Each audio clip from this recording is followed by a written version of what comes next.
El olor a canela y manzana del pastel que llevaba en mis manos todavía me prometía una tarde feliz. Era el favorito de Isidora, mi hija, y yo había pasado la mañana entera horneándolo, imaginando su sonrisa al verme llegar de sorpresa.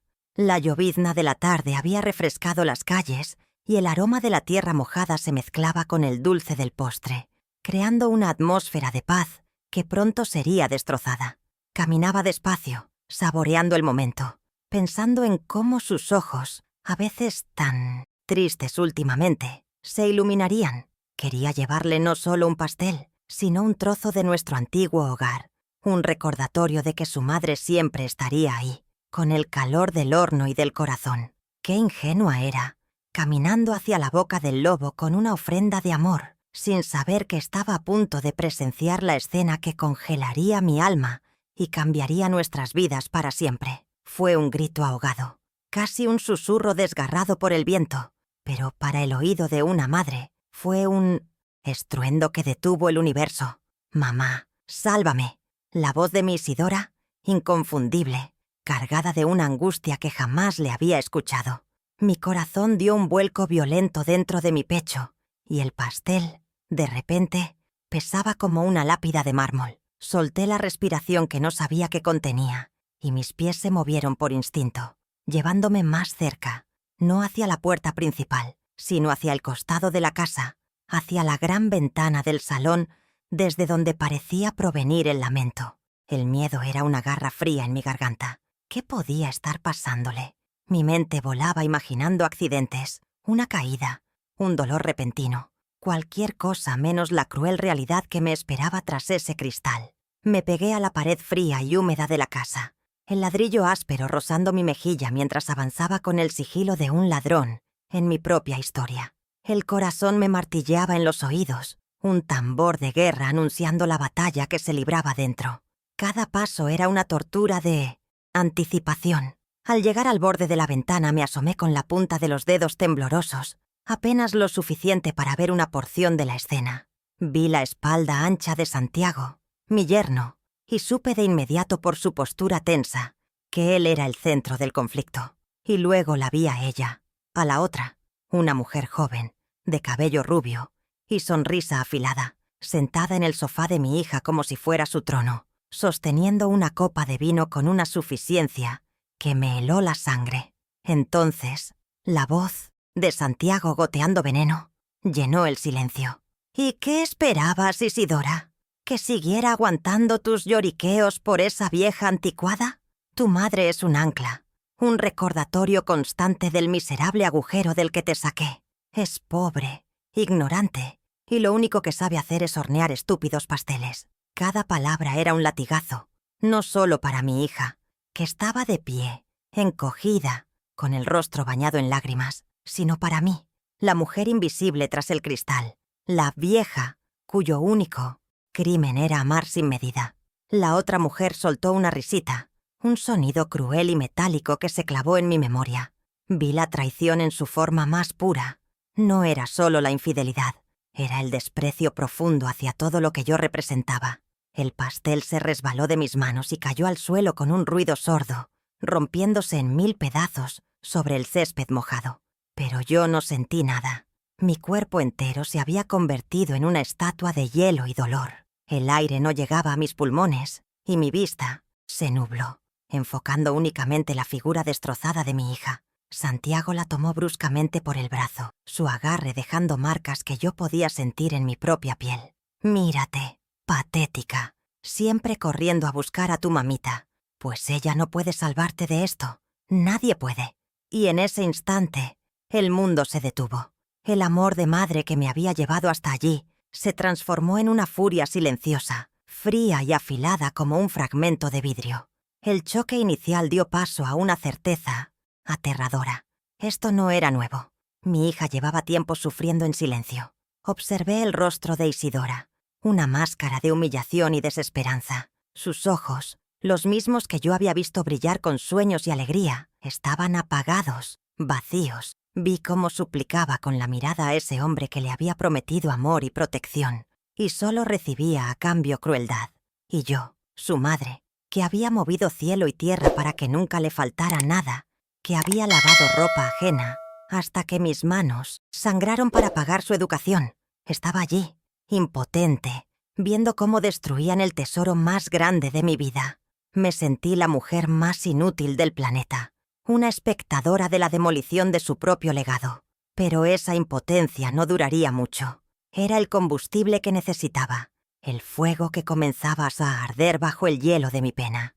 El desprecio en la voz de Santiago cuando habló de mí, de mis sacrificios, fue la daga final. Él no solo estaba engañando a su esposa, estaba escupiendo sobre la tumba de mi marido, sobre cada noche que pasé en vela, sobre cada lujo que me negué para que ellos pudieran tener su casa de revista y sus cenas elegantes. Él había tomado mi amor, el fruto de mi esfuerzo, y lo había retorcido hasta convertirlo en un arma para herir a mi hija, para hacerla sentir avergonzada de sus raíces, de su propia madre. Se creía superior, intocable, un rey en su castillo construido con los ladrillos de mi sudor. Pero hasta los reyes más arrogantes tienen un punto débil, un secreto que puede derribar su imperio. Y yo sabía que ese era el pensamiento al que debía aferrarme. Lentamente, sin hacer ruido, me di la vuelta y me alejé de esa ventana que se había convertido en un escenario del horror. Dejé atrás el pastel destrozado, un símbolo perfecto de mi corazón en ese momento. Pero mientras mis pies me llevaban lejos de esa casa, una promesa silenciosa se forjaba en mi interior. Ya no era solo la madre amorosa que horneaba pasteles, era una loba que había visto a su cachorro herido. Santiago no sabía con quién se había metido. Él veía a una vieja insignificante, pero se iba a encontrar con la fuerza de una mujer que ya no tenía nada que perder y todo por lo que luchar. Él había encendido el fuego, y yo, con la paciencia que solo los años pueden dar, me encargaría de que se quemara en él. Esto no era el final. Era, aunque él no lo supiera, el principio de su caída.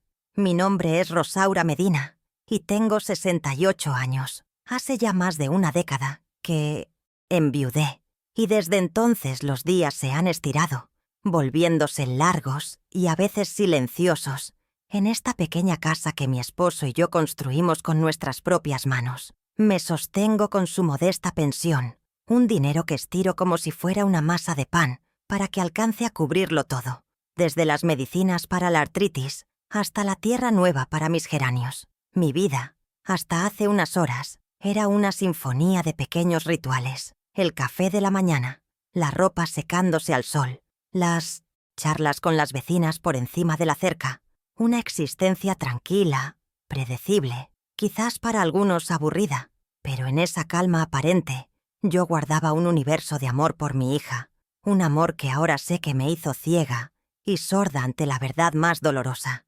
Mi mundo es un mundo pequeño, de paredes pintadas de un color durazno que ya ha perdido su brillo, y muebles que cuentan historias de tiempos más felices. Aquí, cada objeto tiene un eco del pasado.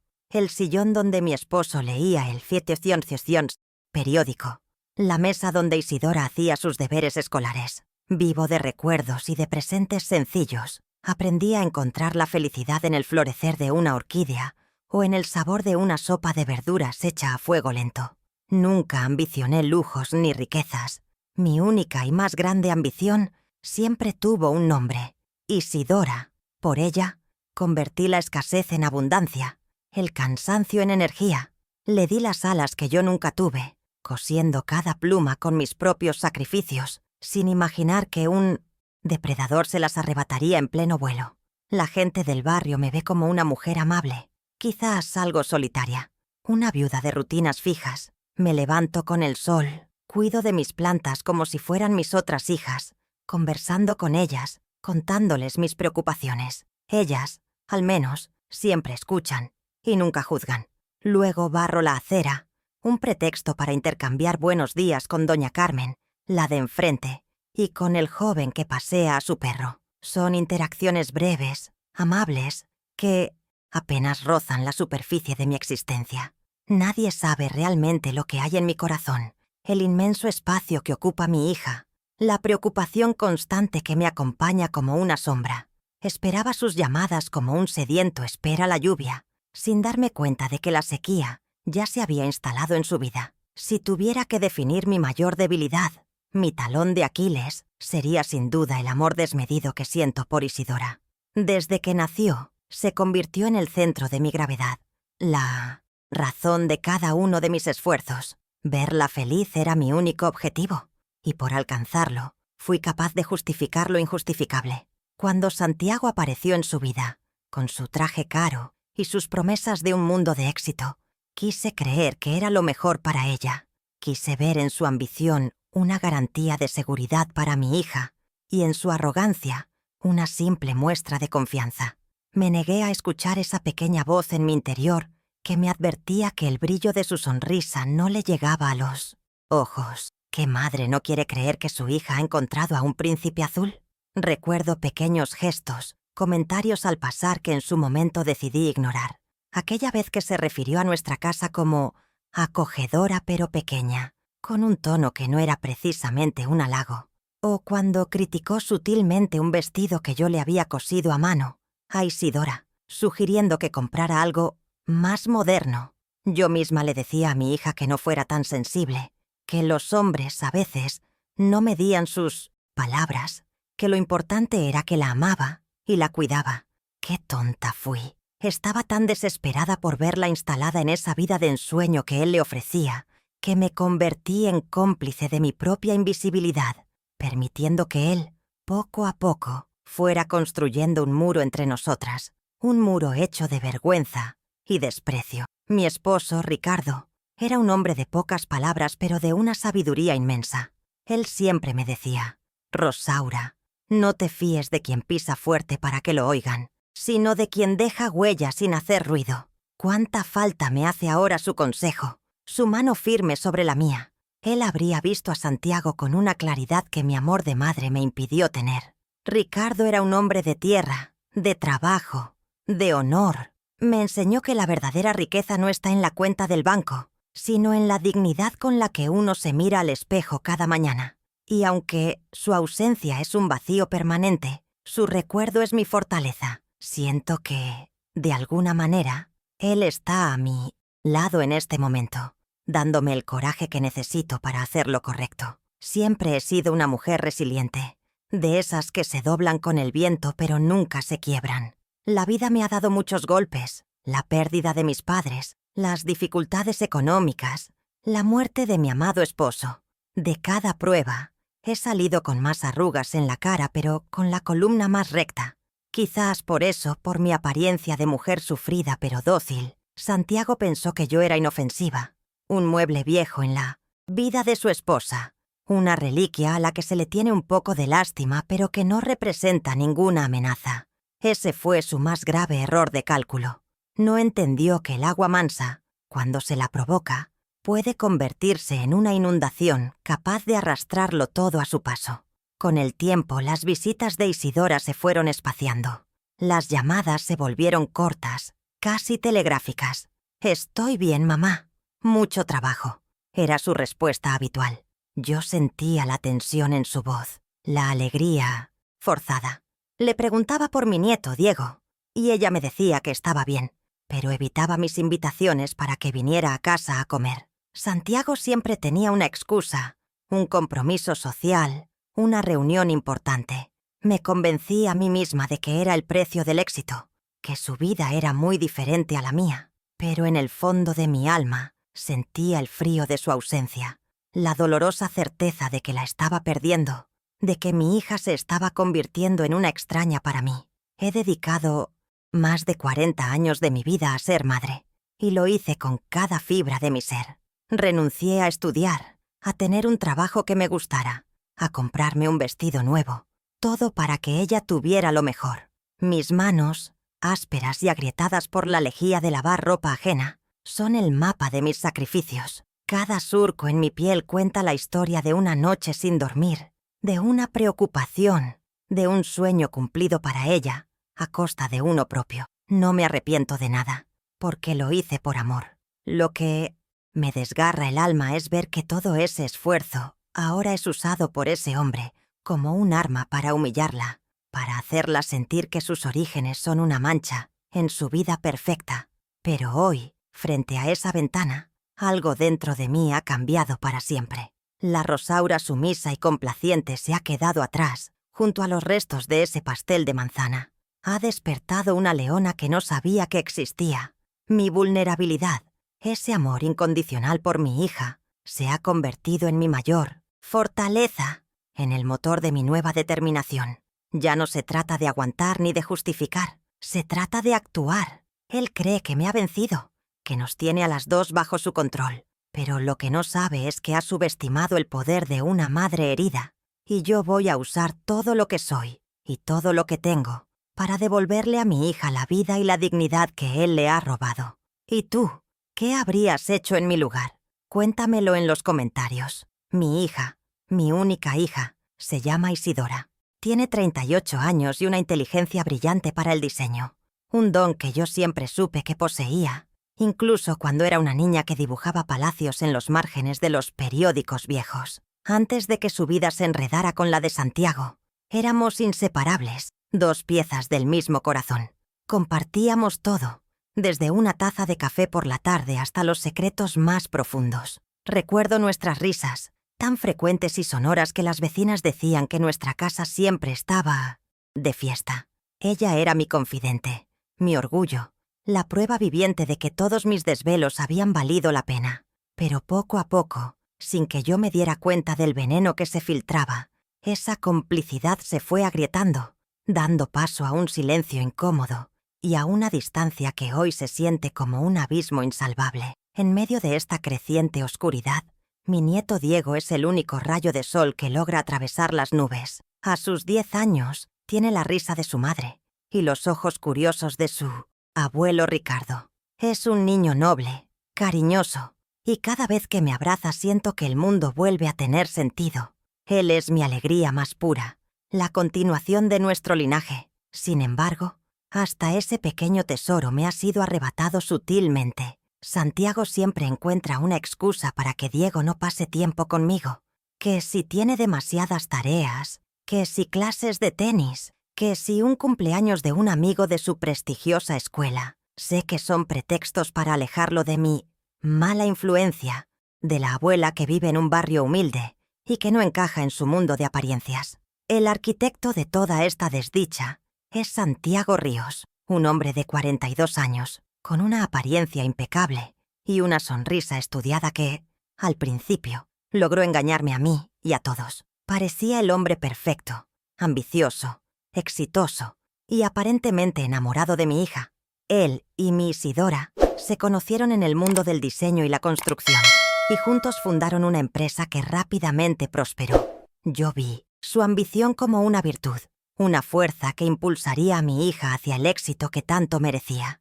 No pude ver que detrás de esa fachada de hombre, hecho a sí mismo, se escondía un ser vacío, un manipulador cuya única lealtad era hacia su propio reflejo, un hombre que no construía sueños, sino jaulas doradas para quienes lo rodeaban. Ahora lo veo con una claridad que me quema por dentro. La verdadera motivación de Santiago nunca fue el amor, sino el estatus. Isidora no era para él una compañera de mensual vida, sino un escalón en su ascenso social. Mi hija era talentosa, hermosa, y provenía de una humildad que él podía rescatar, convirtiéndola en su mayor proyecto, en el trofeo que exhibía para demostrar su propio poder y generosidad. Su objetivo era borrar cualquier vestigio de nuestro pasado, cualquier cosa que pudiera recordarles a sus importantes clientes y socios que su imperio estaba casado con la hija de una lavandera. Su desprecio no era solo hacia mí, sino hacia la historia de la mujer que decía amar, una historia que él se empeñaba en reescribir a su antojo.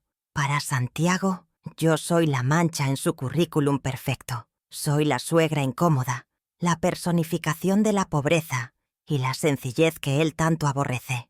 Me ve como un lastre, una conexión vergonzosa con un mundo que él cree haber superado. En su mente retorcida, mi presencia es una amenaza constante para la imagen de sofisticación y poder que ha construido con tanto esmero. No soporta la idea de que alguien pueda asociarlo conmigo, con mi casa modesta, con mis manos ásperas de trabajo. Por eso ha dedicado años a aislar a Isidora de mí, convenciéndola poco a poco de que mi amor era sobreprotección, Mi preocupación era control y mi sencillez era una fuente de vergüenza para su nueva vida. Recuerdo una vez, hace un par de años, para el cumpleaños de Diego. Yo había preparado una gran comida, sus platillos favoritos, e invité a algunos de sus amiguitos del barrio. Horas antes de la fiesta, Santiago llamó a Isidora. Lo escuché por el altavoz, su voz falsamente preocupada, diciendo que no era apropiado que los hijos de sus socios vinieran a un barrio como el nuestro, que podría ser peligroso y dar una mala impresión. Sugirió cancelar mi fiesta y hacer algo más exclusivo en su casa. Isidora, atrapada en el medio, terminó cediendo. Yo me quedé con la comida en la mesa y el corazón roto, mientras él le hacía creer a mi hija que todo lo hacía por proteger la reputación de nuestra familia. Esa fue solo una de las muchas batallas silenciosas que perdí. Poco a poco, vi cómo mi hija se iba apagando. La Isidora fuerte y risueña que yo conocía fue reemplazada por una mujer nerviosa, siempre pidiendo disculpas, siempre tratando de complacer a un hombre que nunca estaba satisfecho. Él la convenció de que yo era la causa de sus inseguridades, que mi influencia la hacía débil. La aisló de sus viejas amigas, la absorbió en su círculo social, donde ella nunca se sintió completamente cómoda. La vi marchitarse lentamente, atrapada en esa prisión de lujo, y me sentí culpable, pensando que quizás él tenía razón, que mi amor era asfixiante. Me hizo dudar de mí misma, el arma más poderosa de un manipulador. Así, lo que presencié a través de esa ventana no fue una simple infidelidad ni una discusión aislada. Fue la explosión final de una bomba que Santiago había estado armando durante años, pieza por pieza, con mentiras, manipulación y un constante goteo de veneno emocional. Estaba viendo el resultado de su obra maestra. Mi hija, rota y humillada, pidiendo ayuda a la madre de la que él mismo la había alejado. Y la presencia de esa otra mujer no era más que la declaración final de su victoria, la prueba de que ya no necesitaba a Isidora, ni siquiera como trofeo. Pero se equivocó. Subestimó el lazo invisible que une a una madre con su hija. Un lazo que ni toda su maldad pudo romper y que ahora se ha convertido en la soga que, sin saberlo, él mismo se ha puesto al cuello. Si mis manos pudieran hablar, contarían la historia de mi vida en cada una de sus grietas y cicatrices. Durante más de 30 años, mi principal oficio fue el de lavandera. Recuerdo el olor penetrante del cloro que se me metía en los pulmones y el vapor caliente que me nublaba la vista en el pequeño cuarto del fondo de la casa. Mis días comenzaban antes de que saliera el sol, sumergiendo los brazos en agua helada en invierno y hirviendo en verano, frotando sábanas ajenas contra la tabla de lavar hasta que mis nudillos sangraban. Era un trabajo brutal, de esos que te consumen el cuerpo y te agotan el alma, pero yo nunca lo vi como una condena. Cada prenda que limpiaba, cada mancha que lograba quitar, era una pequeña victoria que me acercaba a mi único y verdadero objetivo, darle a mi Isidora un futuro diferente al mío. Mientras mis manos se arruinaban con el jabón y la lejía, la imaginación de mi hija volaba entre telas de colores y planos de casas hermosas. Cada moneda que ganaba era sagrada, destinada a un solo propósito. Con el dinero de las camisas que planchaba hasta la madrugada, compraba sus libros de arte, que olían a papel nuevo y a un mundo de posibilidades. Con lo que me pagaban por lavar los manteles de un restaurante cercano, pagaba sus lápices de dibujo, sus maquetas, sus matrículas. Yo vivía a través de ella. Su cansancio después de una noche de estudio era mi cansancio. Su alegría al recibir una buena nota era mi alegría. Negarme a mí misma un par de zapatos nuevos no era un sacrificio. Era una inversión en su felicidad, en la arquitecta de sueños que yo sabía que estaba destinada a ser. Mi casa se fue deteniendo en el tiempo. Las paredes pedían a gritos una mano de pintura. La humedad dejaba manchas en el techo del baño y los muebles se iban desgastando hasta mostrar su esqueleto de madera. Pero nada de eso importaba. Mientras mi hogar envejecía, el de los sueños de mi hija se construía con los mejores materiales. Recuerdo haber comido arroz y frijoles durante un mes entero para poder comprarle una mesa de dibujo profesional que necesitaba para un proyecto final en la universidad. Ella se sintió culpable, pero yo la tranquilicé diciéndole que era una inversión. Cuando seas una gran diseñadora, me construirás un palacio, le decía en broma. Qué ironía que el palacio que ayudé a construir se convirtiera en su prisión y yo ni siquiera fuera bienvenida en sus jardines. Hubo inviernos especialmente crueles, de esos en que el frío parece morder los huesos. Recuerdo una semana en la que una gripe terrible me tumbó en la cama, con una fiebre que me hacía delirar. Pero tenía que entregar la ropa de la familia de un doctor, un encargo grande que significaba el pago de una cuota universitaria decisiva para Isidora. Me levanté temblando, me amarré un pañuelo en la frente y trabajé sin parar durante 2 días, alimentándome de té caliente y de la imagen del rostro de mi hija. Cuando terminé, apenas tenía fuerzas para caminar, pero el sobre con el dinero en mi bolsillo se sentía como la medalla más importante del mundo. Nadie supo nunca el costo que ese dinero tuvo para mi salud. Para todos, yo era simplemente Rosaura, la mujer fuerte que todo lo podía. El día de su graduación fue, hasta hoy, el más feliz de mi vida. La vi subir a ese escenario con su toga y su birrete, su nombre resonando en el auditorio, y sentí un orgullo tan inmenso que creí que el corazón se me saldría del pecho. Lloré en silencio, escondida entre la multitud, para que no viera mis lágrimas y se sintiera avergonzada. En ese diploma no solo estaba escrito su nombre, sino también cada una de mis arrugas, cada dolor de espalda, cada sueño pospuesto. Creí ingenuamente que ese era el final de la lucha, el comienzo de una nueva vida para ambas. Pensé que habíamos llegado a la cima de la montaña, sin saber que al otro lado nos esperaba un precipicio llamado Santiago Ríos. Cuando Isidora y Santiago decidieron abrir su propio estudio de diseño, la ilusión nos desbordaba. Pero necesitaban un capital inicial, una suma considerable para alquilar una oficina elegante y comprar los equipos. Sin dudarlo un segundo, fui al banco y retiré todos los ahorros de mi vida. El dinero que mi esposo Ricardo y yo habíamos juntado con tanto esfuerzo, pensando en una vejez tranquila. Se lo entregué en una caja de zapatos. «Es para tus sueños, hija», le dije. «Hazlos realidad». No le pedí un pagaré, ni un contrato, ni siquiera una promesa de devolución. Era el último gran empujón para que despegara. Le entregué mi seguridad, mi futuro, confiando ciegamente en que lo ponía en las mejores manos. Poco tiempo después, en una cena familiar, escuché a Santiago contarle a un amigo la historia del inicio de su empresa. «Fue duro al principio», dijo con su tono arrogante, «pero con mucho trabajo y un pequeño empujón económico de la familia de Isi, logramos salir adelante». ¿Un pequeño empujón? Mis oídos ardieron. Esas palabras tan casuales y despectivas minimizaron mis 30 años de trabajo a una simple anécdota, a una limosna sin importancia. Él se adjudicaba todo el mérito del éxito, borrando mi nombre de la ecuación, relegando el sudor de mi frente a una nota a pie de página en su gloriosa biografía. Isidora bajó la mirada, incómoda, pero no dijo nada, y su silencio, en ese momento, me dolió más que la arrogancia de él.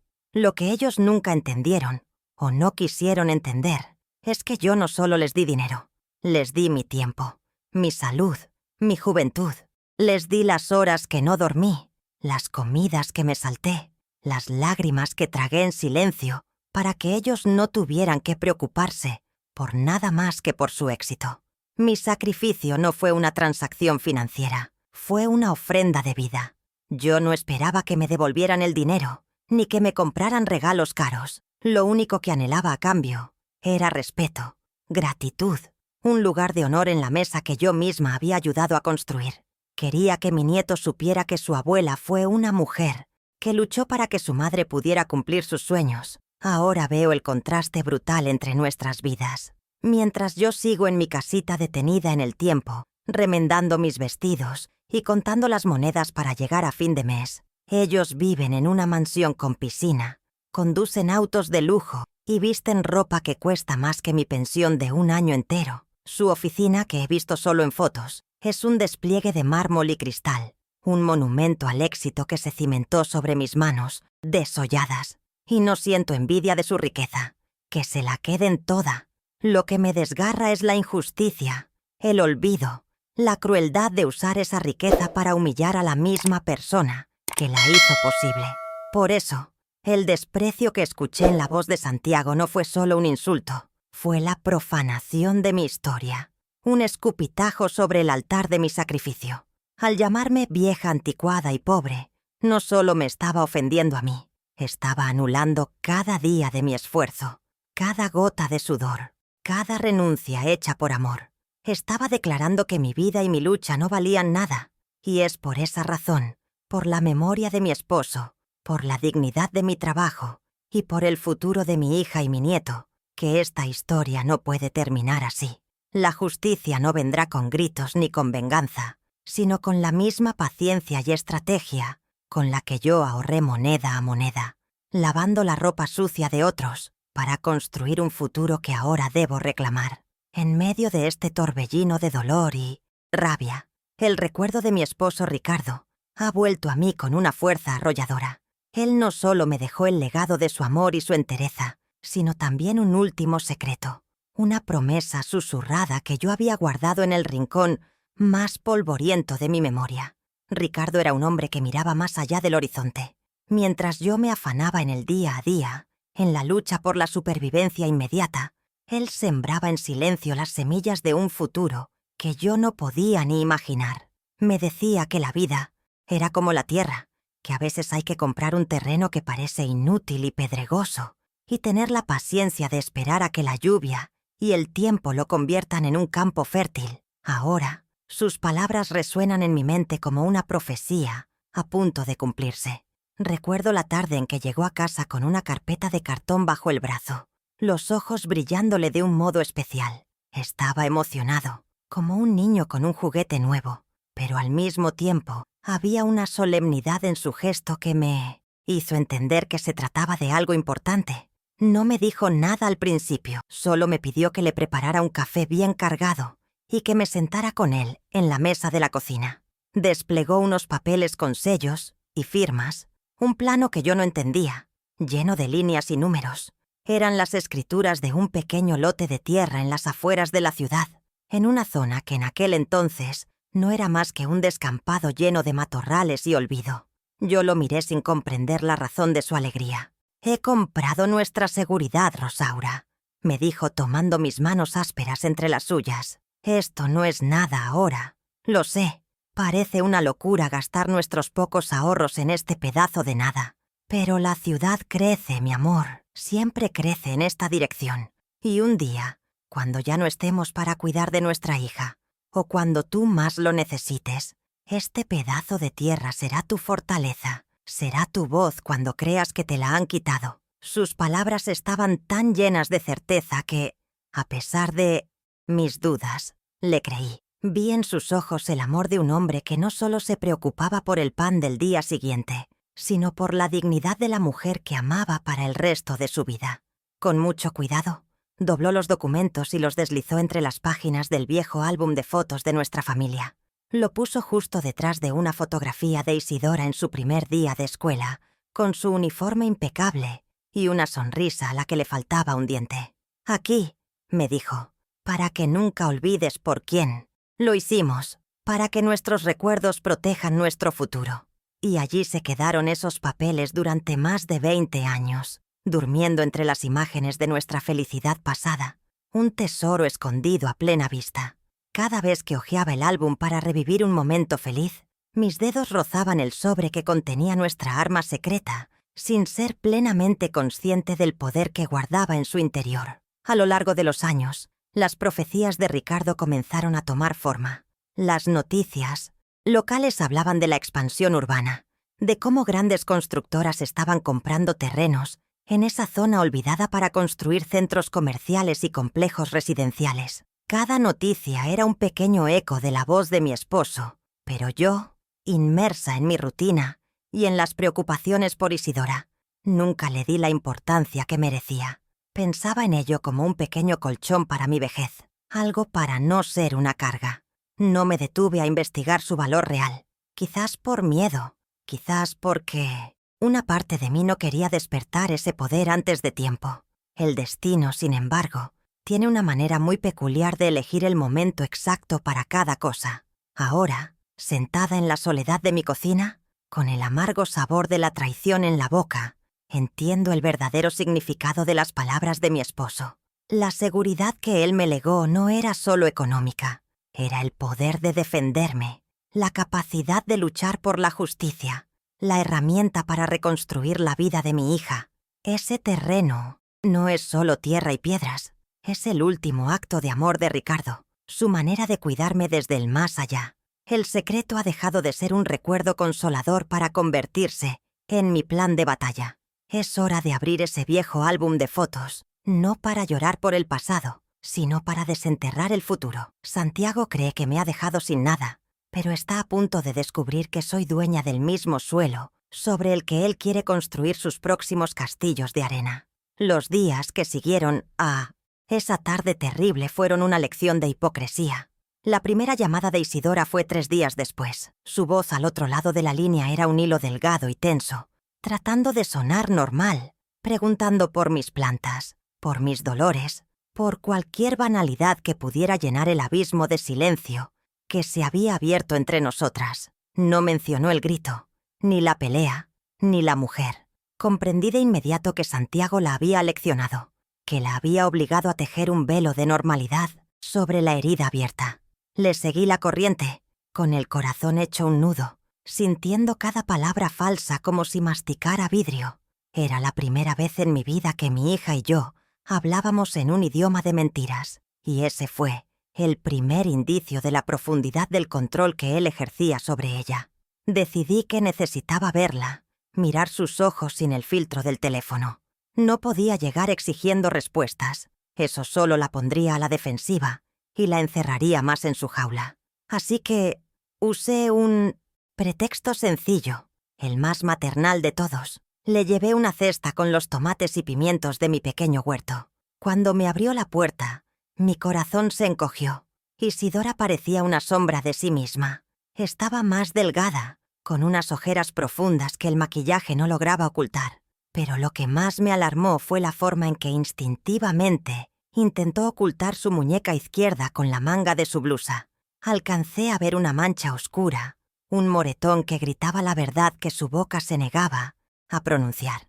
Ella sonrió, una sonrisa frágil y rota, y el olor de su perfume caro no podía ocultar el hedor del miedo. Para mi desgracia, Santiago llegó a casa mientras yo estaba allí. Su transformación fue camaleónica. El hombre cruel y déspota que había visto a través de la ventana desapareció, y en su lugar apareció un yerno encantador y solícito. Me saludó con un abrazo que se sintió como el de una serpiente y me llamó mamá suegra, una expresión que nunca antes había usado. Alabó mis tomates. Dijo que nada superaba lo natural y auténtico, mientras me miraba con unos ojos que contenían un brillo burlón, un desafío silencioso. Era un actor consumado en el teatro de su propia farsa. Su amabilidad era más aterradora que su ira, porque estaba diseñada para hacerme dudar de mi propio juicio, para hacerme parecer la vieja loca que imaginaba cosas. Me estaba mostrando que podía destruirla frente a mí, y luego sonreírme como si nada. Unos días después, el destino nos puso a prueba, en un escenario público. Fui al supermercado del centro, ese al que va la gente con dinero, para comprar un tipo especial de harina que no encontraba en mi barrio, y allí lo vi. Estaba en la sección de vinos y licores, riendo a carcajadas con la misma mujer rubia de la otra tarde. No me vieron. Él la rodeaba con el brazo, con una familiaridad descarada, mientras ella señalaba una botella de champán carísimo. Luego, la vi acariciarle la mejilla, un gesto íntimo y posesivo, en medio del pasillo, a la vista de todos. El descaro de su traición me dejó sin aliento. No se escondía, no le importaba. Para él, mi hija y nuestro honor no valían ni la discreción de llevar a su amante a un lugar más privado. La siguiente fase de su ataque fue más sutil, pero igual de cruel. Una tarde, Isidora me llamó con esa voz vacilante que ya se había vuelto habitual en ella. Después de un largo preámbulo, me pidió dinero. No era una gran cantidad, pero la excusa que me dio fue lo que me alertó. Era para un viaje escolar de Diego que había surgido de imprevisto. Me quedé helada. Santiago El hombre que presumía de sus millones hacía que su esposa me pidiera dinero a mí, a la pensionista. Entendí la jugada de inmediato. No se trataba de necesidad, se trataba de humillación. Quería doblegar a mi hija, obligarla a recurrir a la vieja pobre, de la que él mismo la había hecho avergonzarse. Quería demostrarle que sin él, ella no era nada. Por supuesto, le di el dinero. Le dije que iría a su casa esa misma tarde para llevárselo, y así tener la oportunidad de ver a mi nieto. Cuando llegué, mientras Isidora estaba en la cocina, aproveché para conversar con Diego. Le pregunté, con la mayor naturalidad que pude fingir, sobre su emocionante viaje. El niño me miró extrañado. «¿Qué viaje, abuela?»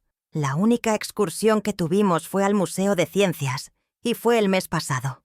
La sangre se me congeló en las venas. La mentira quedó expuesta en toda su crudeza.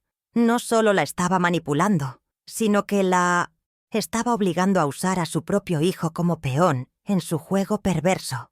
Vi en los ojos de mi hija cuando regresó una vergüenza tan profunda que desvió la mirada, incapaz de sostenerme la suya.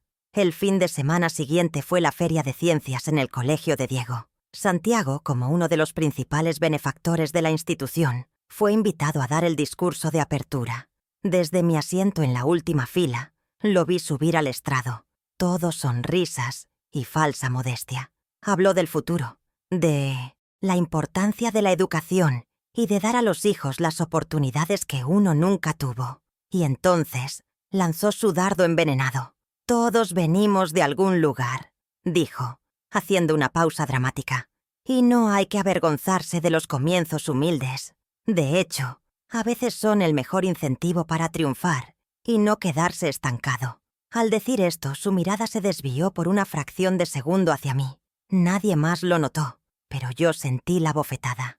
Me estaba humillando públicamente, usando mi propia historia como un chiste. El desprecio se volvió cada vez más evidente. Habíamos quedado para almorzar un martes, solo Isidora y yo, algo que no hacíamos en meses. Yo estaba tan ilusionada que preparé su comida favorita. Media hora antes de la cita, me llamó para cancelar. Pude escuchar la voz de Santiago de fondo, dictándole la excusa. «Mamá, lo siento muchísimo, pero a Santiago le acaba de surgir una invitación para almorzar en el club de campo con un cliente importantísimo. No puedo decirle que no». La excusa era tan transparente, tan insultante. No se molestó en inventar algo creíble. El mensaje era claro. Su mundo de ricos y poderosos siempre tendría prioridad sobre mí. Estaba cortando los últimos hilos que nos unían y se aseguraba de que yo supiera que era él quien sostenía las tijeras. Llegó el día de mi cumpleaños. Durante toda la mañana esperé una llamada, una visita. Nada. A media tarde, un repartidor tocó a mi puerta con una cesta de regalo. Dentro había productos genéricos, galletas industriales, una mermelada barata, un vino de supermercado. Era el tipo de regalo impersonal que una empresa envía a un cliente de segunda categoría. La tarjeta, impresa, decía «Felicidades» y debajo, una firma garabateada que pretendía ser la de Isidora y Santiago, pero que claramente no era la letra de mi hija. Sentí una profunda tristeza. Ya ni siquiera se molestaban en fingir. Mi cumpleaños, una fecha que para mi hija siempre había sido sagrada, se había reducido a un trámite, a una orden delegada a una secretaria. Una noche mi teléfono sonó pasadas las 10. Era Isidora. Su voz era un susurro, como si se escondiera. Me estaba contando que Diego había ganado un premio de dibujo, y por un momento sentí que recuperaba a mi antigua hija, la que compartía sus alegrías conmigo. Pero de repente escuché un estruendo al otro lado y la voz furiosa de Santiago. «¿Todavía estás hablando con ese vampiro de tiempo? Te dije que cortaras. No hace más que llenarte la cabeza de estupideces». Escuché el forcejeo, un grito ahogado de Isidora, y luego la llamada se cortó abruptamente. Me quedé con el teléfono en la mano, temblando de impotencia y de rabia. La había llamado vampiro. Me había reducido a una plaga que le robaba el tiempo a su esposa. El colmo de la humillación llegó en una cena con unos primos lejanos que estaban de visita. En un intento de mostrarse como un hombre magnánimo y familiar, Santiago empezó a hablar de mí durante el postre. Brindó por Rosaura y dijo con una sonrisa que no le llegaba a los ojos: «Tenemos que estarle muy agradecidos. Gracias a su vida de sacrificios y a su sencillez, Isidora pudo aspirar a algo más grande. Personas como ella son las que nos recuerdan lo afortunados que somos de haber progresado». Estaba reescribiendo mi historia frente a todos, convirtiendo mi lucha y mi dignidad en un cuento de lástima. Me pintaba como una pobre mujer estancada en el pasado, una base sobre la cual él había construido su éxito. Me estaba convirtiendo en una pieza de museo en mi propia vida. Pero el golpe final, el que rompió la última barrera de mi paciencia, llegó una semana después, con una frialdad escalofriante. Isidora me comunicó por teléfono que iban a vender mi antigua casa, la casa donde ella había crecido, la que Ricardo y yo habíamos levantado ladrillo a ladrillo. Legalmente, tras la muerte de mi esposo, la casa pasó a nombre de Isidora, y ella, en un acto de amor ciego, la había puesto a nombre de ambos cuando se casaron. Santiago, según me explicó con una voz monótona y aprendida, necesitaba el capital para una inversión inmobiliaria de gran potencial. Estaba arrancando mis raíces, borrando mi historia del mapa y usando a mi propia hija como el hacha para hacerlo. Intenté razonar con ella, apelar a su memoria, a su corazón. «¿No recuerdas, hija? En esa pared medíamos tu altura cada año. En ese jardín, tu padre te enseñó a andar en bicicleta. Es nuestro hogar, son nuestros recuerdos». Pero era como hablar con una pared. Isidora solo repetía las frases que Santiago le había grabado a fuego en la mente. «Es una decisión de negocios, mamá. No podemos dejarnos llevar por el sentimentalismo. Los activos tienen que ser productivos». Verla convertida en esa marioneta sin alma, defendiendo la destrucción de su propio pasado con la jerga financiera de su verdugo, fue quizás el dolor más grande de todos. Comprendí que ya no podía salvarla con palabras de amor. Esa noche no dormí. La decisión de vender la casa de mis recuerdos fue la declaración de guerra definitiva. Él ya no se conformaba con humillarme o aislarme. Ahora quería borrarme, aniquilar mi legado, destruir el último refugio físico de mi historia con Ricardo. Se había acabado el tiempo de la observación y el silencio. La rabia que sentía ya no era una emoción caliente e impulsiva, sino un bloque de hielo, frío, sólido y afilado. El plan que había estado gestándose en mi mente, alimentado por el secreto de mi esposo, ahora tenía una urgencia ineludible. Santiago había cruzado la última frontera. Iba a descubrir que los cimientos de la casa que quería demoler eran mucho más profundos y fuertes de lo que él jamás podría haber imaginado. Cuando colgué el teléfono después de hablar con Isidora sobre la venta de la casa, un silencio profundo y denso se apoderó de mi cocina. No era el silencio apacible de mis mañanas, sino un silencio de tumba, el que sigue a una muerte. Y algo, en efecto, había muerto en ese instante. La última pizca de esperanza que albergaba en mi corazón. La Rosaura que suplicaba amor, que esperaba un gesto de gratitud, que lloraba en secreto por el desprecio de su yerno y la distancia de su hija, se desvaneció para siempre. Me quedé inmóvil, mirando por la ventana el jardín que con tanto esmero cuidaba, y por primera vez en mucho tiempo no sentí dolor ni rabia. Sentí una calma gélida, una claridad de pensamiento tan afilada como un cuchillo. Las lágrimas se habían secado y en su lugar había nacido una determinación de acero. Recorrí con la mirada mi pequeña sala, los muebles gastados, las fotos en blanco y negro en la pared. Este lugar, que Santiago despreciaba y veía como un símbolo de mi fracaso, se me reveló de pronto como lo que realmente era: mi cuartel general, mi fortaleza. Cada objeto en él me recordaba quién era yo, de dónde venía y por qué luchaba. Era el santuario de la memoria de Ricardo, el nido del que mi hija había alzado el vuelo. Y desde este humilde rincón del mundo, desde esta trinchera de dignidad, iba a planificar la batalla más importante de mi vida. Ya no era la víctima de las circunstancias, arrinconada y asustada. Me convertí, en ese preciso instante, en la estratega de mi propia justicia. La decisión fue irrevocable. No volvería a llamar a Isidora para intentar hacerla entrar en razón. No más lamentos, no más apelaciones a un sentimiento que evidentemente había sido sepultado bajo capas de miedo y manipulación. Acepté la durísima verdad. Mi hija era una prisionera de guerra, y a los prisioneros no se les convence con palabras, se les libera con acciones. Mi ruptura no fue un portazo ni un grito, fue un quiebre interno, silencioso y definitivo. Corté el cordón umbilical de la esperanza ingenua y lo reemplacé para siempre con el hilo de un plan meticuloso.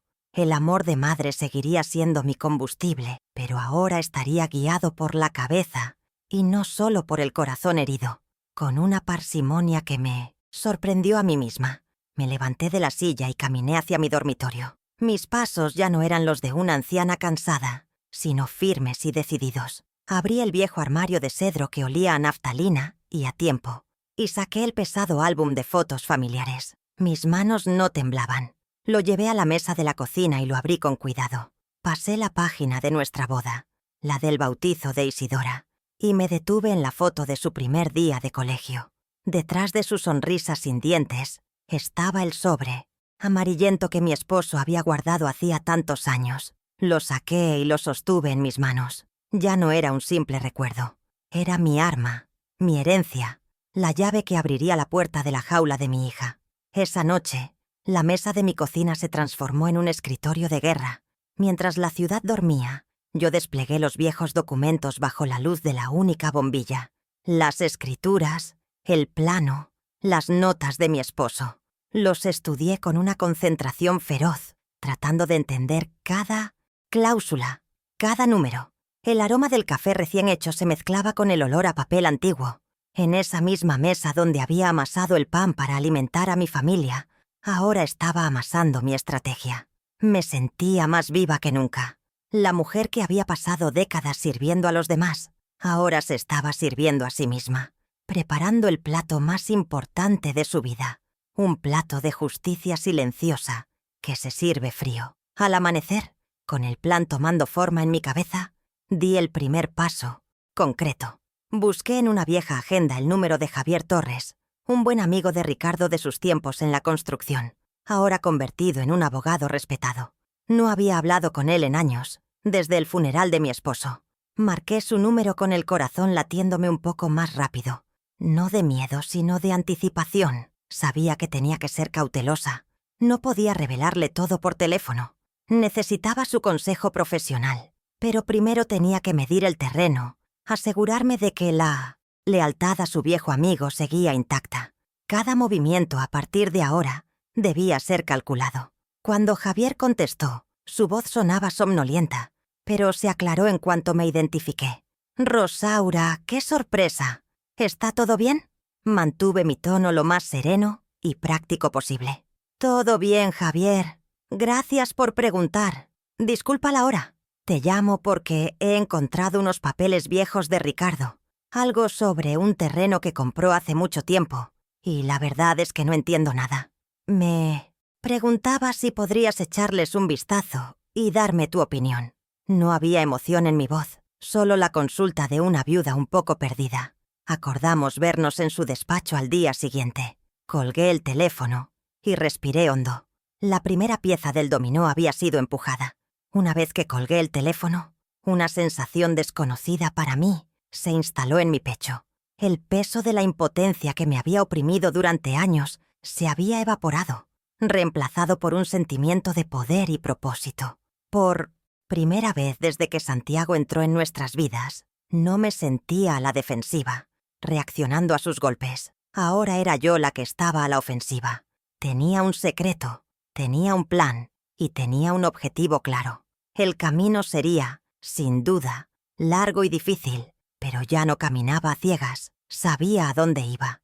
La mujer invisible, la madre abnegada, la vieja anticuada, estaba a punto de recordarles a todos que las raíces más profundas son las que sostienen los árboles más fuertes y las que pueden, si es necesario, quebrar el cemento más duro. El despacho de Javier Torres estaba en el centro de la ciudad, en un edificio alto y de ventanas brillantes que parecía pertenecer a otro mundo. Al entrar, el olor a cuero y a café y el silencio imponente me hicieron sentir pequeña, fuera de lugar. Por un momento la vieja Rosaura, la lavandera, quiso dar media vuelta y huir, pero entonces recordé la cara de mi hija a través de la ventana y la voz de mi esposo hablándome de seguridad y fortaleza.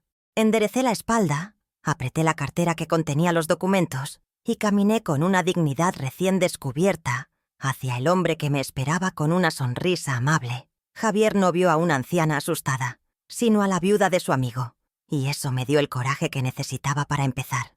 Extendí los papeles sobre su escritorio de caoba pulida. Mientras Javier los examinaba, sus cejas pobladas se fruncieron en concentración. Al principio su expresión era de mera curiosidad profesional, pero a medida que leía y observaba el plano, vi cómo sus ojos se abrían de par en par. Dejó los documentos sobre la mesa con una suavidad reverencial y se reclinó en su silla, mirándome como si me viera por primera vez. «Rosaura, ¿es usted consciente de lo que tiene aquí?», me preguntó con la voz alterada por la emoción. Yo negué con la cabeza, preparándome para lo que fuera. Él se levantó, caminó hacia la ventana que daba a la ciudad en expansión y me lo confirmó. Ricardo no era un soñador, era un profeta. Y entonces llegó la primera revelación, la primera victoria silenciosa. Javier me explicó que mi pedazo de tierra inútil era, de hecho, el corazón de la zona de mayor expansión comercial de la ciudad. Una enorme empresa constructora, Consorcio Urbano, estaba comprando agresivamente todas las parcelas circundantes para levantar el complejo empresarial más lujoso de la región. Mi terreno, por su ubicación estratégica, era la joya de la corona, la pieza clave sin la cual todo el proyecto se derrumbaba. Me dio una cifra estimada de su valor, un número con tantos ceros que mi mente tardó varios segundos en procesarlo. No pude evitar que se me escaparan un par de lágrimas, no de codicia, sino de una gratitud inmensa hacia el hombre que me había amado tanto como para protegerme incluso desde la tumba. El dinero, en sí mismo, no significaba nada para mí. Hacía mucho tiempo que había aprendido a vivir con poco, pero el poder que ese dinero representaba era todo. Era la llave para liberar a mi hija, la garantía de un futuro seguro para mi nieto, el martillo con el que podría demoler el castillo de arrogancia de Santiago. Era la voz que mi esposo me había prometido que tendría. En ese momento, en esa oficina lujosa, sentí que la balanza de la justicia, que había estado tanto tiempo inclinada en mi contra, comenzaba a nivelarse lentamente. No buscaba venganza, sino equilibrio. Y el testamento de amor de Ricardo, guardado en un álbum de fotos, era el contrapeso que necesitaba para lograrlo. Si alguna vez te has sentido pequeño e impotente frente a una injusticia, me encantaría que me contaras tu historia en los comentarios. A veces, compartir nuestras batallas nos da la fuerza para seguir luchando. Javier, conmovido por mi historia y por la lealtad a la memoria de su amigo, se comprometió a ser no solo mi abogado, sino mi aliado incondicional. «Vamos a hacer esto bien, Rosaura, por Ricardo», me dijo con una firmeza que me llenó de confianza. Durante los días siguientes, trabajamos sin descanso. Me explicó cada paso del proceso, cada tecnicismo legal, redactó documentos, actualizó registros y, lo más importante, tramitó un poder notarial que me otorgaba el control absoluto e indiscutible sobre la propiedad y los activos que de ella se derivaran. Por primera vez en mi vida, firmé documentos que no eran recibos de pago, sino declaraciones de poder. Me estaba blindando, construyendo una muralla legal a mi alrededor, preparándome para la guerra. Con la armadura legal puesta, dimos el siguiente paso. Siguiendo mis instrucciones, Javier no contactó al consorcio urbano para ofrecerles el terreno, sino para informarles. Su llamada fue breve y directa. Les comunicó que la propiedad clave para su proyecto, antes en un limbo legal tras el fallecimiento de su dueño, ahora estaba bajo una nueva y rigurosa administración legal que representaba los intereses de la viuda, la señora Rosaura Medina. Les informó que por el momento la propiedad no estaba en venta y que cualquier intento de contacto debía hacerse exclusivamente a través de su bufete. Con ese simple movimiento, habíamos pasado de ser un objetivo a ser un obstáculo formidable. Les quitamos la iniciativa y los obligamos a reaccionar a nuestros términos. La respuesta no se hizo esperar. Apenas 2 días después, Javier me llamó y pude sentir su sonrisa a través del teléfono. El consorcio urbano estaba en pánico. Mi terreno era, como sospechábamos, absolutamente esencial. Habían invertido millones en la compra de las parcelas adyacentes y en los estudios preliminares. Sin mi lote, su proyecto multimillonario quedaba paralizado, convertido en un rompecabezas al que le faltaba la pieza central. Estaban, en palabras de Javier, desesperados. Habían intentado todo para localizar al propietario durante meses y ahora que aparecía, se encontraban con un muro legal infranqueable. La noticia me produjo una satisfacción fría y serena. El plan estaba funcionando a la perfección. Y entonces, Javier me dio la segunda y más dulce de las victorias. ¿Sabes quién es uno de los principales candidatos para obtener el contrato de diseño y construcción de todo ese complejo? ¿Rosaura? La firma de tu yerno. Ríos, Aña Asociados. Casi se me cae el teléfono. Santiago llevaba meses presumiendo ante toda la familia de un contrato millonario que estaba a punto de cerrar y que los catapultaría a otro nivel. Resultó que ese contrato dependía enteramente del proyecto del consorcio urbano. Y el proyecto, a su vez, dependía de mí. Sin que él lo supiera, yo tenía en mis manos el poder de aprobar o destruir el negocio más importante de su vida. El destino, con su exquisita ironía, había puesto el futuro de mi enemigo directamente en mis manos. Una oleada de poder me recorrió el cuerpo, pero no era un poder embriagador ni vengativo. Era la sensación de una justicia poética, casi divina. El mismo hombre que había usado su poder económico para pisotearme y humillarme, ahora estaba, sin saberlo, a mi merced. La tierra que mi esposo compró con el dinero que ganó con el sudor de su frente, la misma que Santiago habría despreciado como una posesión de pobre, era ahora la llave maestra de su ambicioso futuro. Sentí que Ricardo me sonreía desde algún lugar. No usaría este poder para una venganza cruel, sino para una lección magistral. Iba a enseñarle a Santiago que el verdadero poder no se mide en metros cuadrados de mármol, sino en la fuerza indestructible de la dignidad. Con esta nueva seguridad, empecé a cambiar. Fueron cosas pequeñas, casi imperceptibles, pero significativas para mí. Entré a una tienda del centro y me compré un abrigo de lana de buena calidad, el primero en 20 años. Fui a la peluquería y dejé que me cortaran y me tiñeran el pelo, borrando años de descuido. No era por vanidad ni para ostentar una riqueza que aún no tenía. Era un acto de recuperación. Estaba reclamando a la mujer que había quedado sepultada bajo capas de sacrificio y tristeza. Cada pequeño gesto era una afirmación. Sigo aquí, valgo y estoy lista. Sabía que para enfrentarme a un hombre como Santiago, primero tenía que reconstruirme a mí misma. La llamada que lo precipitaría todo llegó una semana después. Era Javier. El consorcio urbano, en un intento desesperado por congraciarse con la misteriosa propietaria del terreno clave, le había extendido una invitación formal a su gran gala anual. En ese evento, anunciarían públicamente su nuevo proyecto, esperando sin duda poder anunciar también un acuerdo con nosotros. «Es el escenario perfecto, Rosaura», me dijo Javier. «Todos sus socios, clientes y competidores estarán allí, incluido Santiago». Sentí un escalofrío. El telón estaba a punto de levantarse para el último acto. «Diles que iremos, Javier», respondí con la voz firme. «Es hora de que la señora Medina haga su entrada en sociedad». La noche de la gala, el aire vibraba con el murmullo de las conversaciones importantes y el tintineo de las copas de cristal. Luces doradas se reflejaban en los suelos de mármol y mujeres con vestidos de seda se deslizaban por el salón como cisnes en un lago. Por primera vez en mi vida, yo era una de ellas. Con la ayuda de Javier, había elegido un vestido de color azul noche, sencillo pero de una elegancia innegable, y un discreto collar de perlas que había pertenecido a mi madre. A mi lado, Javier, con su traje impecable, me daba un aire de respetabilidad y poder. Me sentía como una espía en territorio enemigo. Cada sonrisa que intercambiaba era parte de mi disfraz. Cada paso que daba me acercaba al momento en que el telón caería y la verdad saldría a la luz. Desde un rincón discreto, lo vimos. Santiago era el rey de la fiesta, moviéndose con una confianza depredadora, estrechando manos, soltando carcajadas que resonaban con arrogancia. A su lado, como una joya perfectamente engarzada pero sin vida propia, estaba mi Isidora. Llevaba un vestido rojo deslumbrante, pero su sonrisa no le llegaba a los ojos. «¡Setos!». Aferraba a la copa de champán como si fuera un salvavidas y asentía en los momentos adecuados. Una autómata programada para el éxito social.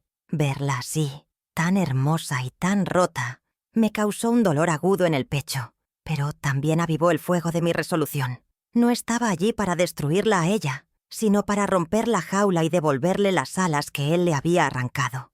Nuestros caminos se cruzaron cerca de la barra de bebidas. La mirada de Santiago pasó sobre mí con indiferencia, hasta que un segundo vistazo de incredulidad lo detuvo en seco. Su sonrisa se congeló. Sus ojos se entrecerraron tratando de procesar mi presencia en su mundo exclusivo.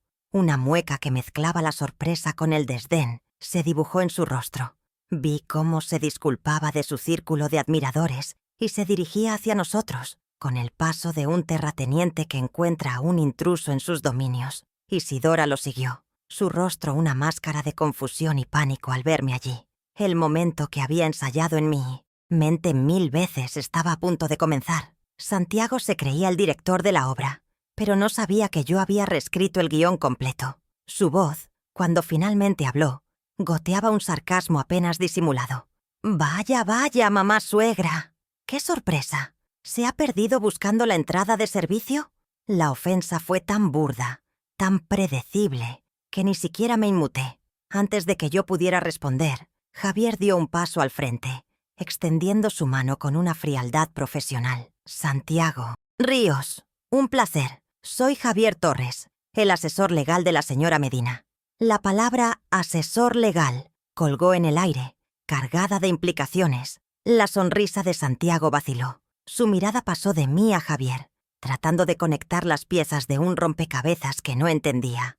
La confusión en sus ojos era mi primera pequeña victoria de la noche.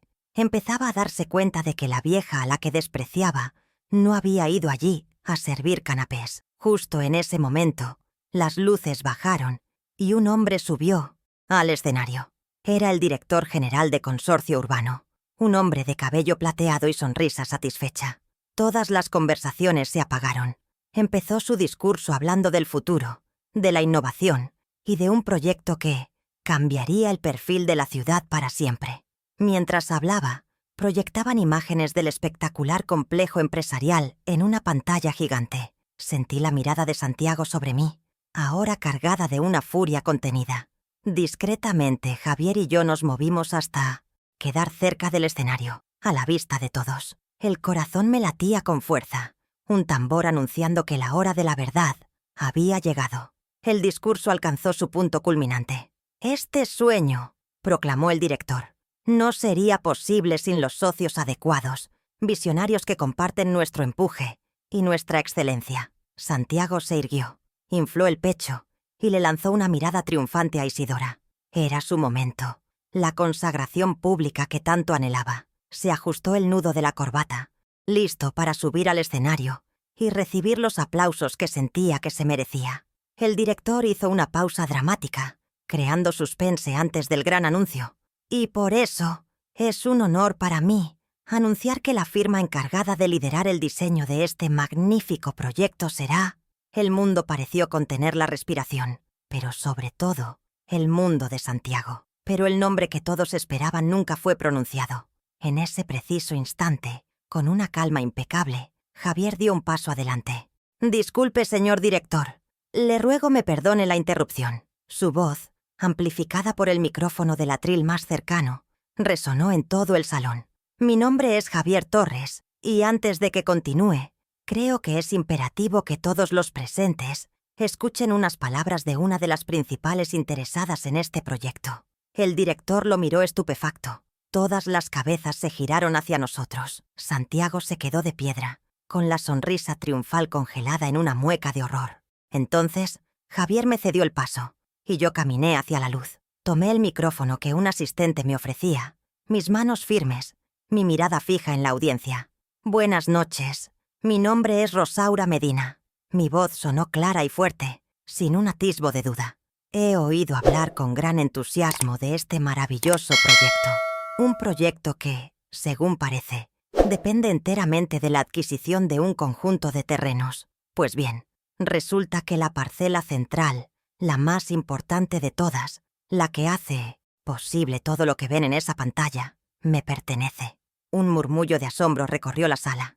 Es la herencia que me dejó mi difunto esposo, Ricardo Medina, un hombre de trabajo, no de grandes discursos. La cara de Santiago era un poema de incredulidad y pánico, pero no había terminado. Clavé mis ojos en él, asegurándome de que todos siguieran mi mirada. Este proyecto, del que mi yerno, Santiago Ríos, esperaba ser la estrella, está cimentado, literalmente, sobre el legado de la familia que él ha pasado años tratando de ocultar y humillar. Dejé que esas palabras calaran hondo.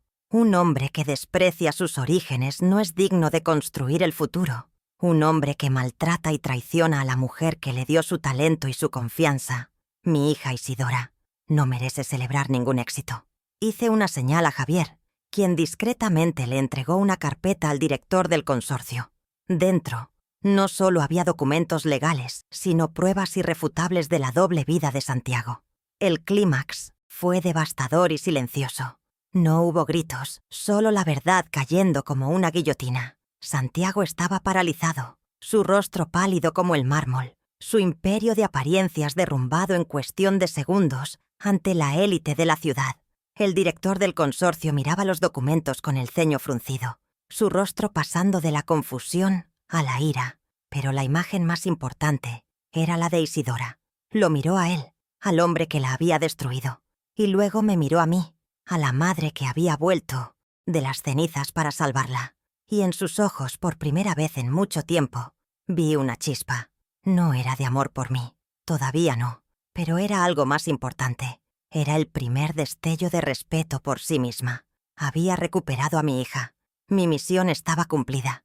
La caída de Santiago fue tan rápida y silenciosa como un rayo en la noche. En el instante en que la verdad fue revelada, se convirtió en un apestado. Las mismas personas que minutos antes reían de sus chistes y buscaban su favor, ahora evitaban su mirada, apartándose de él como si tuviera una enfermedad contagiosa. Vi cómo el director de consorcio urbano se le acercaba y le decía unas pocas palabras al oído, con una expresión de absoluto desprecio. No necesitaba escuchar lo que le dijo. El rostro descompuesto de Santiago fue suficiente. Despojado de su corona de arrogancia, completamente solo en medio de la multitud que antes lo adoraba, dio media vuelta y salió del salón. No como un rey, sino como un fantasma expulsado de su propio banquete, con el eco de los murmullos siguiéndolo como una sentencia. Isidora no lo siguió. Se quedó inmóvil por un largo instante, como una estatua de sal, viendo la espalda del hombre que había definido su vida durante tantos años. Luego, lentamente, giró la cabeza y sus ojos encontraron los míos a través del salón. En esa mirada vi un torbellino de emociones, dolor, vergüenza, pero también un destello de alivio, de liberación. Con pasos vacilantes, atravesó el espacio que nos separaba, y cada paso parecía romper una cadena invisible. Cuando llegó a mi lado, no dijo nada. Simplemente tomó mi mano y la apretó con una fuerza que me transmitió todo lo que sus labios no podían decir. En ese gesto público, frente a toda esa gente, mi hija estaba eligiendo. Estaba volviendo a casa, y yo la estaba esperando con el corazón abierto. Las consecuencias para Santiago fueron devastadoras y definitivas. Perdió, por supuesto, el contrato de su vida. Pero eso fue solo el principio.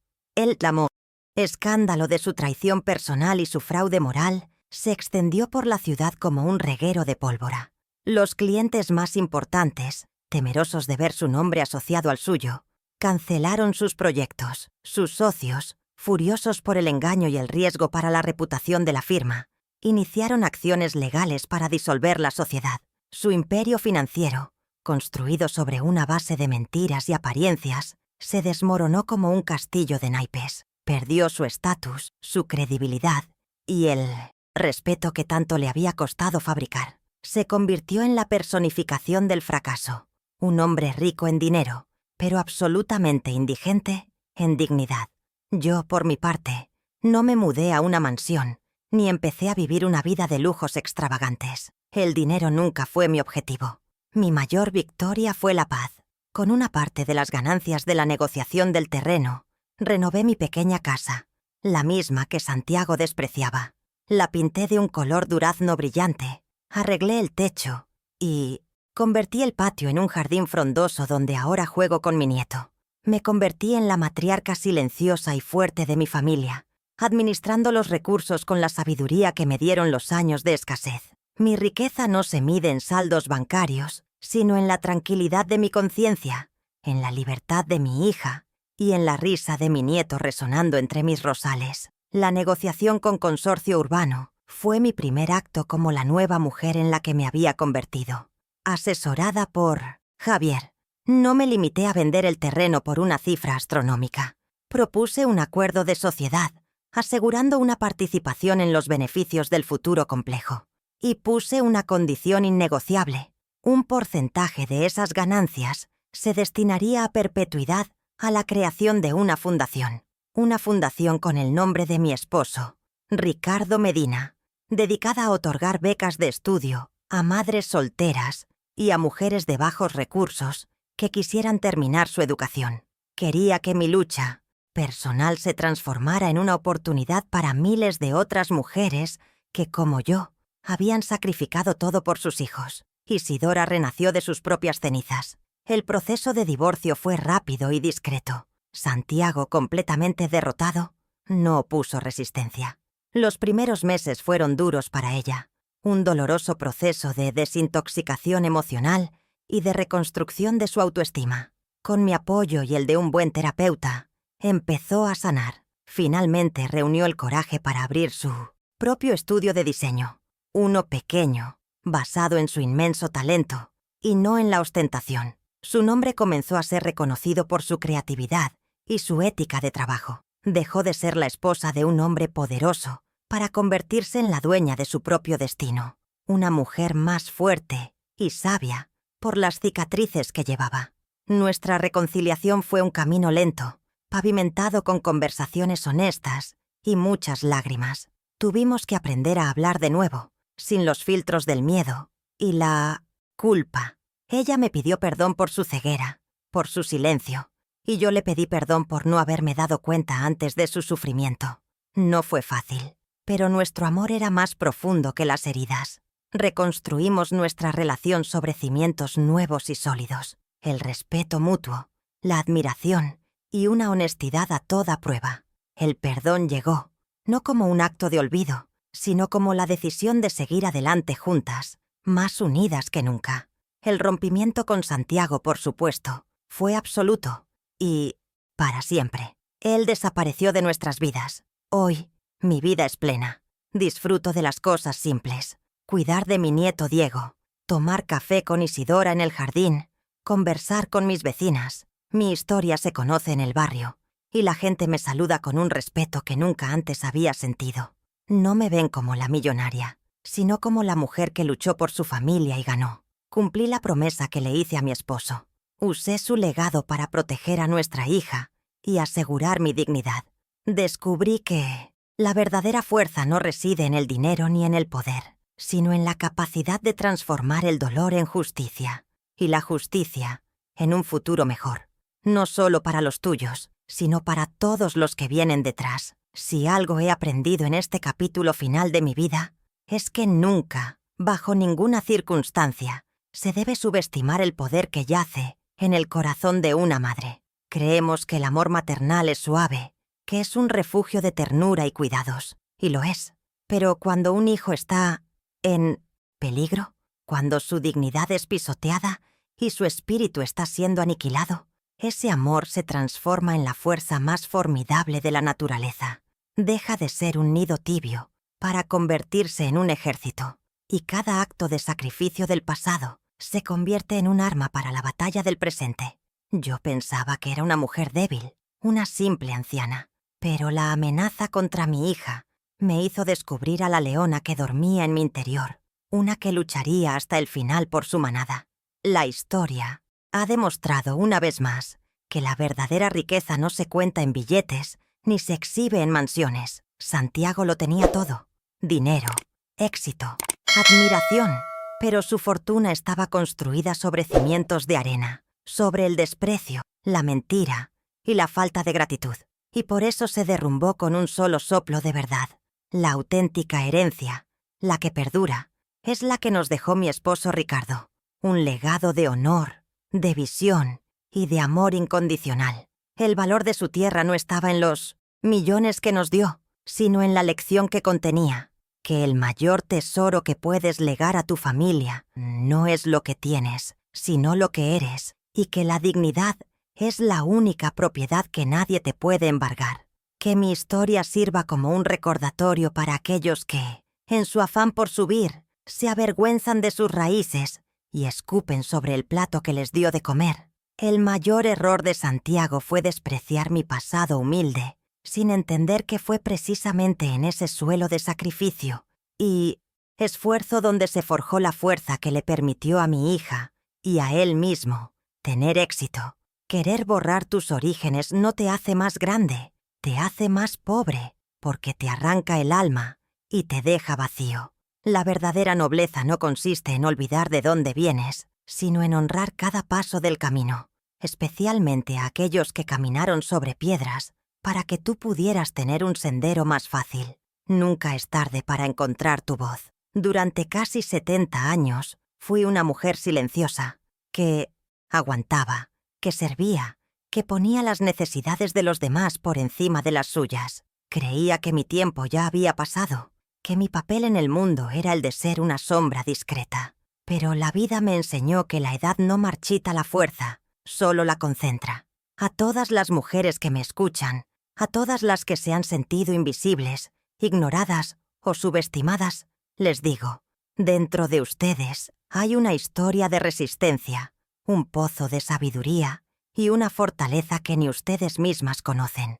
No dejen que nadie escriba el último capítulo de su vida por ustedes. Tomen la pluma y atrévanse a ser las heroínas de su propia historia. Al final, todo se reduce a una simple verdad: puedes perderlo todo en la vida: el dinero, la juventud, las oportunidades. Pero mientras conserves tu dignidad, mientras te mires al espejo y reconozcas a la persona valiente que te devuelve la mirada, seguirás siendo inmensamente rico. La dignidad es el hogar del alma, y mientras la protejas, nunca estarás a la intemperie. Gracias por haberme acompañado en este viaje, por escuchar mi corazón. Si mi historia te ha conmovido o te ha recordado a alguien que amas, compártela. A veces, una historia es todo lo que necesitamos para recordar que no estamos solos.